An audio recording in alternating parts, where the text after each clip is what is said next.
Hola, ¿qué tal? Mi nombre es Abel Terán y formo parte de un equipo de psicología sensoperceptiva del segundo trimestre de psicología, junto con mi compañero, el señor Dalton Ramos, el doctor Jesús Manuel, la señorita Carmen Cristina Marcano y el señor Agner Baez. Vamos a hablar brevemente sobre los sistemas sensoriales y las modalidades perceptivas. En mi caso me tocó exponer con respecto a la percepción visual, la percepción del color y la percepción de la forma. Como podrán ver en la siguiente diapositiva, se habla de que la percepción visual no es más que si un proceso frente a un proceso de observación, algún tipo de energía física llega a nuestro órgano sensorial receptivo, en este caso la vista, y a través de un impulso electroquímico esa información llega al cerebro para su posterior análisis y criterio, ¿okay? Que en este caso el ser humano emitiría cuando una vez que capta o ve un objeto específico. En la siguiente lámina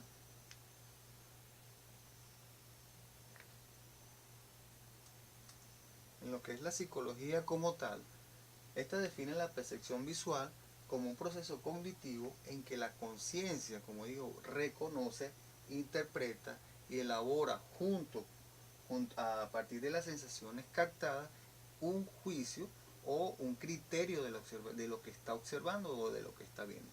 En este ejemplo se puede ver que hay un animal, ¿verdad?, que muy bien está camuflajeado por su condición natural o física, y solamente bajo un criterio de observación es que el ser humano emite o señala que está frente a un árbol. ¿Ok? Un breve ejemplo. En la próxima lámina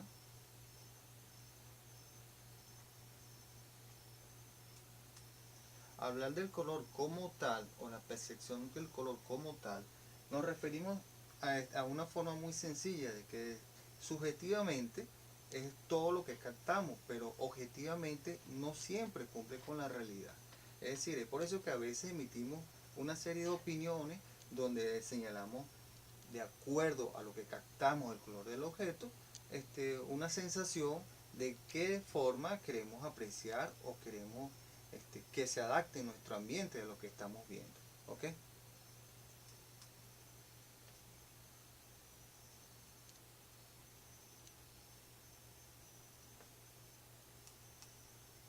Lo que acabo de decir, experimentalmente, esto se comprobó en el siglo XVII cuando Isaac Newton, a través de un experimento que hizo utilizando un prisma triangular, hizo incidir un rayo de luz blanca y en el cual la longitud de las ondas de la luz se propagó y se descompuso en 7 colores básicos, en los cuales él lo llamó como espectro cromático. Estos colores fueron el anaranjado, o lo que actualmente se le llama como primario, el anaranjado, el verde, el azul, el añil, el violeta, el amarillo, el rojo. ¿Okay?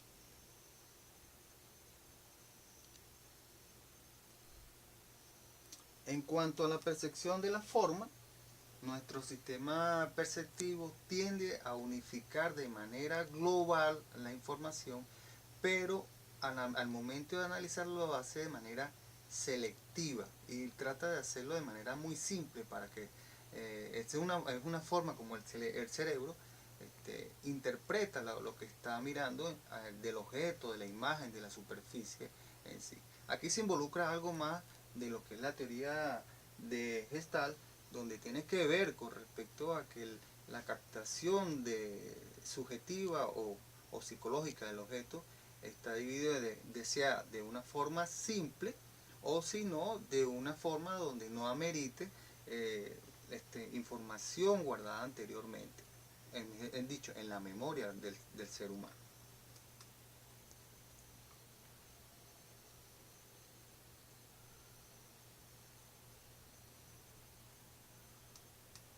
Parte de esas leyes, ¿verdad?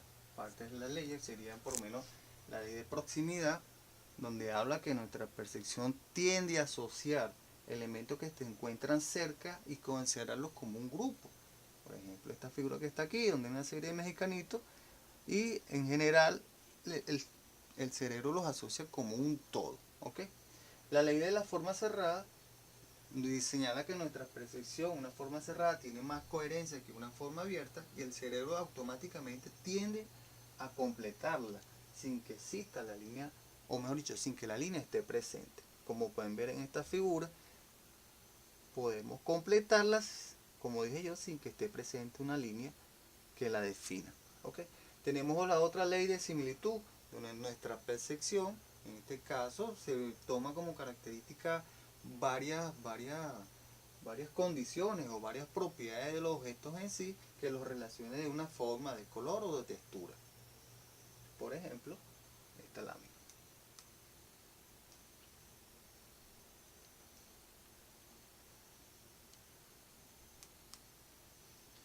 Tenemos una ley, la ley de la buena curva, donde dice que varios tramos de línea que mantengan una curvatura serán percibidos como una sola línea. ¿Qué quiere decir esto? Si yo separo esta imagen de aquí, de esta inferior, esta sigue siendo la misma imagen con curva. Al añadirlo, se mantendrá la figura como tal.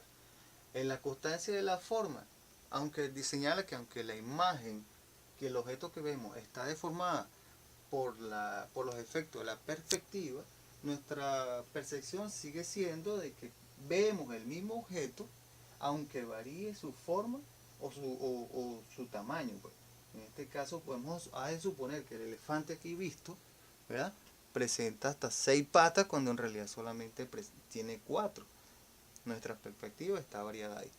En cuanto a la constancia de la dimensión, es un ángulo visual que influye o afecta cómo captamos el objeto. En sí, la figura principal no cambia de tamaño, sino que la proyección del ángulo de las líneas permite que se vea o más grande o más pequeño, pero en realidad la figura afectada sigue siendo del mismo tamaño.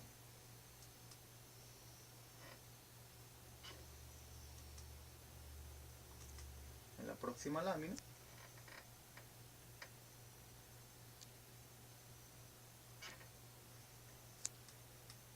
y para finalizar tenemos la ley de la constancia de color, que tiene que ver más que todo donde dice que el ser humano tiene la propiedad de eliminar algunas diferencias de colores producidas por diferencias en la iluminación. Eso tiene que ver con el cromatismo de la superficie. Ojo, todo esto de manera perceptiva de lo que vemos en un objeto, que se ve afectado por una iluminación, sea artificial o sea natural. El objeto puede cambiar de color en lo que respecta o la percepción del color, ya sea azul o sea rojizo. Okay. Y por último, la separación entre figura y fondo. En este sentido, la percepción de un objeto como figura, la percepción de un objeto como figura principal se distingue delante del fondo, que pasa a ser simplemente un complemento. En la teoría gestal se tomó como referencia o como ejemplo la copa de Edgar-Rubin, que es simplemente una figura simple donde podemos ver que el cerebro asumirá como objeto principal ya sea las dos caras o la figura de la copa, y lo demás pasa a ser un fondo. ¿Okay?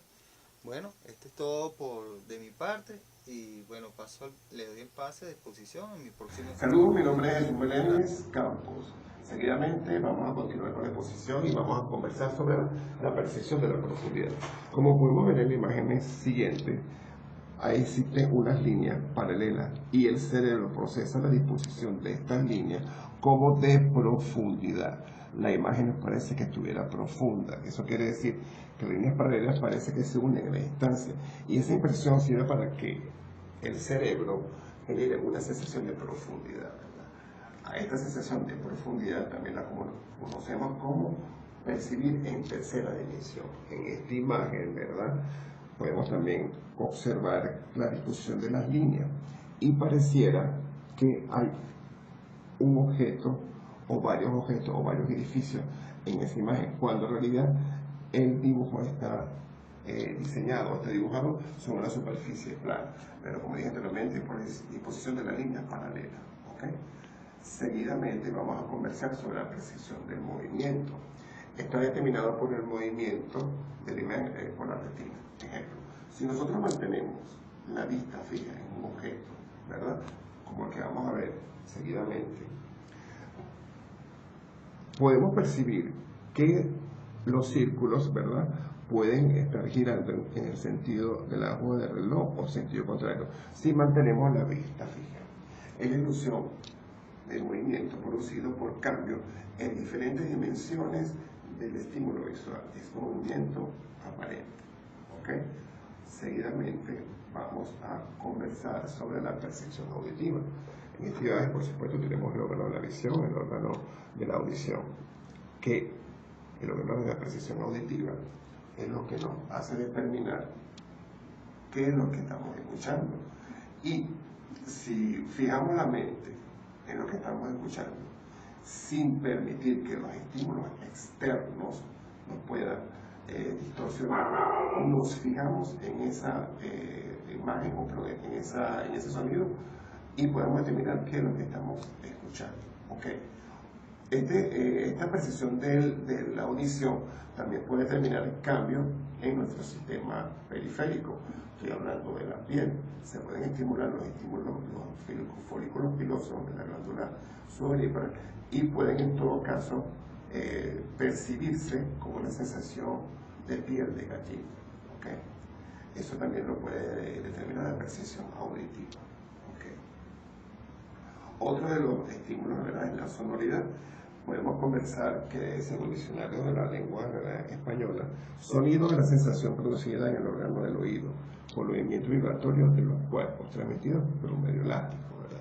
Sabemos que hay varios medios para que se pueda transmitir el sonido. Tenemos los medios sólidos, tenemos el medio acuático, y algunos animales pueden comunicarse más fácilmente a través del agua. ¿Okay? Seguidamente vamos a continuar la exposición y le doy el paso. Hola, mi nombre es Carmen Marcano y le voy a hablar sobre las características del sonido, la base de la percepción del habla y de la música y la percepción del gusto. Las características del sonido. El tono depende de la frecuencia y se distingue del sonido agudo, es decir, un tono alto, y de un sonido grave, es decir, un tono bajo. La intensidad depende de la amplitud y se distingue un sonido fuerte y de un sonido débil. Y el timbre depende de la forma de la onda y se distinguen dos sonidos de la misma intensidad y tono, pero producidos por distintas fuentes.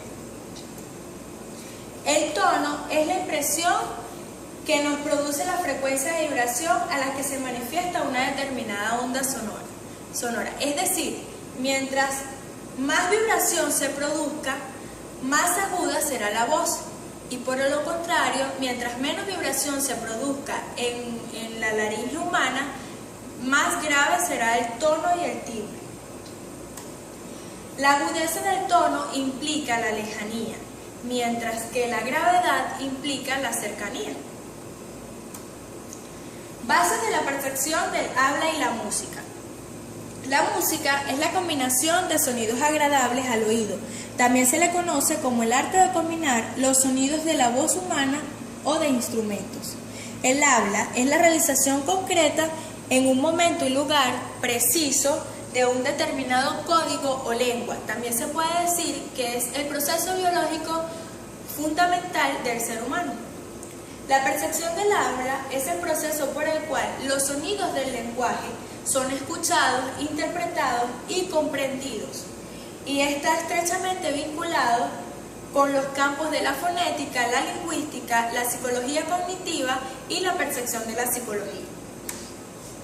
La percepción musical depende en gran medida de la atención, el medio ambiente, la intensidad de la música y la capacidad del oyente para comunicarse o identificarse. A su vez, la música permite la expresión, la libertad de expresión, por lo tanto, los oyentes deciden cómo percibirla física, mental y emocionalmente. El mecanismo del habla. La percepción del habla tiene que ver con el reconocimiento de la palabra que comúnmente ocurre en las siguientes fases del habla. Contacto inicial empieza con una representación de la entrada sensorial. La selección léxica en el procesamiento se continúa acumulando entrada sensorial hasta que una entrada léxica se impone y se selecciona de forma activa, participativa o pasiva. Y el reconocimiento, que es el punto final de la fase de selección y ocurre antes de que los oyentes hayan oído la palabra correctamente. La percepción del gusto se da a través de la lengua y de las papilas gustativas. Las papilas que se encuentran en la punta de la lengua nos permiten percibir los sabores dulces y los sabores salados. Las papilas que se encuentran en la parte de atrás nos permiten percibir sabores amargos y las papilas que se encuentran en los laterales de la lengua nos permiten percibir los sabores ácidos. Con esto solo bastará decir que la lengua no es solo un órgano designado al sentido del gusto, sino también un músculo auxiliar para la digestión, ya debido a que las papilas gustativas segregan saliva y ayudan a la segregación de jugos gástricos. La percepción del gusto se debe a la existencia de células gustativas capaces de detectar los sabores y enviar al cerebro un mensaje. Por ejemplo, si yo pruebo algo que me parece ácido, puedo percibir de que esté malo. Mi cerebro puede captar un mensaje de que el alimento está mal. Muchas gracias. Saludos, mi nombre es Dante Ramos Charval. Continuando con nuestra exposición, hablaremos sobre la percepción del olfato. La percepción del olfato, como podemos observar en estas dos imágenes, nos indica a una chica que en este momento está percibiendo varios olores. Por ejemplo, olor a rosas, aquí vemos olor a perfume e inclusive el olor a la comida, al igual que esta chica que está acá. En este momento ella se encuentra trabajando, pero nos interpreta de que sintió algún olor a comida, por ejemplo, y ella se está imaginando sus comidas preferidas. Decimos que el olfato, en este caso, al igual que el sentido del gusto, es un sentido químico. Se denominan sentidos químicos porque detectan compuestos químicos en el ambiente, con la diferencia de que el sentido del olfato funciona a distancias mucho más largas que el sentido del gusto. ¿Okay? Continuando con la percepción, nos corresponde la percepción táctil. La percepción táctil es aquella en que la información se percibe y adquiere exclusivamente por medio de la piel o el sentido cutáneo. ¿Okay? Proporciona una variada información del medio en el cual estamos percibiendo. Por ejemplo, aquí vemos unos dedos tocando una superficie, lo cual es denominada lectura Braille. Esta es para personas invidentes. ¿Okay? Esta persona simplemente al tocar recibe una sensación áspera del cual esta persona ya ha estudiado previamente lo que significa estos puntos que se ven acá, que son puntos en relieve. Eso aquí diferencia el tacto. Igualmente vemos a este niño rozando un objeto contra su piel, es un objeto áspero.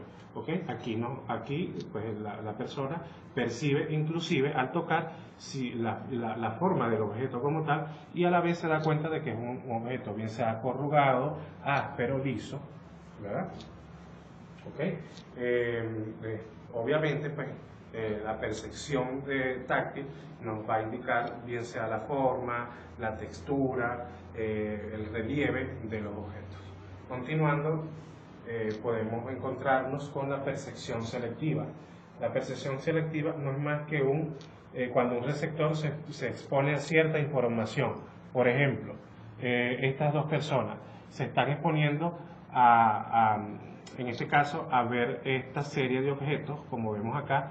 Esta persona del lado izquierdo dice que hay 4 objetos como tal, pero la persona que está del lado derecho dice que tiene 3. Aquí podemos ver que la percepción es una interpretación simple y llanamente del mensaje, o sea, de lo que yo quiero pensar en este momento. Yo estoy observando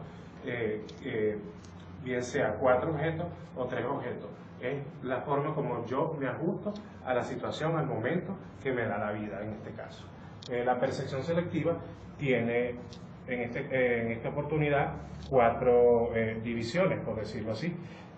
Primeramente tenemos la exposición selectiva. Si observamos este objeto, ¿Qué nos dice o qué hace el receptor en este momento?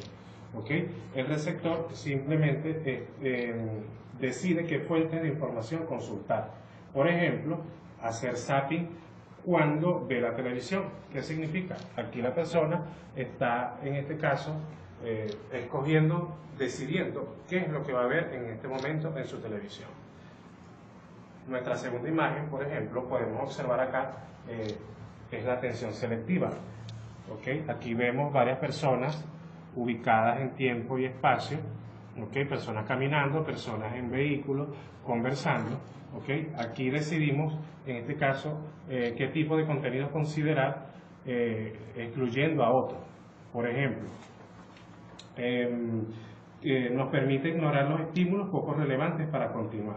Aquí en este caso, precisamente vemos a este caballero con su mascota, venía caminando y decidió colocarse justo al lado del árbol para que la mascota bien sea pudiera observar o jugar, y la persona está obviando todo lo que sucede alrededor. Entonces él está simplemente seleccionando lo que él considera hacer. Vemos la comprensión selectiva. La comprensión selectiva, si podemos ver en este momento estas tres imágenes, ¿qué nos puede decir en la comprensión selectiva? La comprensión selectiva simplemente interpreta los contenidos en su función de creencias y normas. ¿Okay? ¿Cuál es la norma o la creencia de este chico que ves acá? Él simplemente toca la puerta y dice, se puede. Él está pidiendo permiso para entrar. Es su creencia, es su norma, son sus valores. Continuamos, en este caso, con la retención selectiva. Vemos a esta persona, está dudosa, ¿okay? Vemos que en la retención selectiva la persona no logra retener lo que ve, lo que lee o lo que escucha durante su exposición a los medios. ¿Okay? La persona se distrae. Aquí vemos a un grupo de niños que están en un área de juego, pero se están distrayendo observando otras cosas. Simplemente algunos están jugando y otros no. Ellos dejaron de jugar para percibir otra situación. Al igual vemos un desfile de personas, de payasos, de bufones, y vemos que las personas simplemente pueden estar viendo al tragafuego, pero no están detallando que detrás viene un grupo de danzantes. Entonces a eso llamamos la retención selectiva. Doy por culminada mi exposición. Ya. Gracias. Soy Agner Baez y le voy a hablar acerca de la percepción subliminal y la relación entre percepción y emoción. Es necesario definir los siguientes conceptos de percepción, la cual se define como el proceso mediante el cual los individuos organizan, interpretan sus impresiones sensoriales con objeto de dar significado a su entorno. Subliminal. Se llama subliminal aquella percepción que entra directa al subconsciente del sujeto sin ser captada por su mente consciente en ese momento. Estos dos conceptos nos llevan a definir percepción subliminal. Se denomina así a la captación de un estímulo que por diversas circunstancias, como baja intensidad, falta de atención o breve duración del mismo, no alcanza la representación consciente y sin embargo determina la conducta de la persona al margen de su voluntad consciente. Todo mensaje que es transmitido a un nivel inferior a la percepción consciente es considerado subliminal, sea este auditivo o visual. Existe una relación entre percepción y emoción. Existen informaciones relativamente ambiguas que son percibidas de acuerdo al estado de ánimo, es decir, se interpretan de acuerdo a las emociones o por las expectativas del perceptor. Las emociones es un estado afectivo que experimentamos todos los seres humanos, una reacción subjetiva al ambiente que viene acompañada de cambios orgánicos, fisiológicos y endocrinos, de origen innato, influenciados por la experiencia. Las emociones tienen una función adaptativa en nuestro organismo a lo que nos rodea. Es un estado que sobreviene súbita y bruscamente. El ser humano ha experimentado en su experiencia una emoción generalmente involucra un conjunto de cogniciones, actitudes y creencias sobre el mundo. Cada individuo experimenta una emoción de forma particular, dependiendo de sus experiencias anteriores, del aprendizaje, el carácter y de las situaciones concretas. Las emociones poseen unos componentes conductuales particulares, que son la manera en que éstas se demuestran externamente. Son en cierta medida controlables, basados en el aprendizaje familiar y cultural de cada grupo de individuos, entre los cuales tenemos las expresiones faciales, acciones y gestos, distancia entre personas y los componentes no lingüísticos de la expresión verbal, comunicación no verbal. Las emociones no solo juegan un papel importante para mantener el equilibrio fisiológico de nuestro organismo, también ayudan a relacionarse con los demás. Existen diferentes teorías sobre la lateralización de la percepción de las emociones en el rostro. Por lo tanto, los humanos percibimos de forma más rápida y precisa las emociones positivas, como la felicidad y la sorpresa, que las negativas, como la tristeza o el miedo. En la percepción y la emoción podemos mencionar el miedo, el cual es una anticipación o una amenaza a peligro, y a su vez tendemos hacia la protección. Sorpresa sería un sobresalto, asombro, un desconcierto.